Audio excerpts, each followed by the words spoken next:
பொதுவா பேர்ட்னா என்ன? பேர்ட்னா பறவை. அதுவே உங்களுக்கு இந்த பீனிக்ஸ் பறவைன்றத நீங்க கேள்விப்பட்டிருக்கீங்களா? நீங்க சோசியல் மீடியால கவனிச்சிருக்கலாம். பீனிக்ஸ் பேர்ட், பீனிக்ஸ் பறவைன்னு நிறைய இடத்துல நீங்க பார்த்திருப்பீங்க.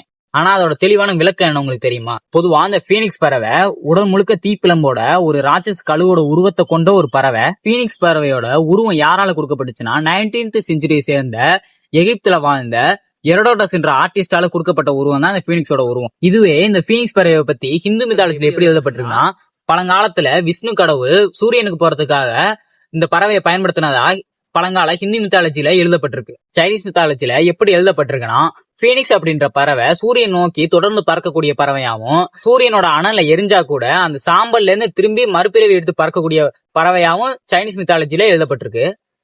இது மாதிரி ஒவ்வொரு மித்தாலஜிலையும் ஒவ்வொரு விதமா சொல்லப்பட்டாலும் எல்லா மித்தாலஜிலையும் மாறாத ஒரு விஷயம், பீனிக்ஸ் அப்படின்ற பறவை சூரியன் நோக்கி பறக்கக்கூடிய ஒரு பறவை. இது மாதிரி இன்ட்ரெஸ்டிங்கான வீடியோ பார்க்கணும், ஃபாலோ பண்ணிக்கோங்க.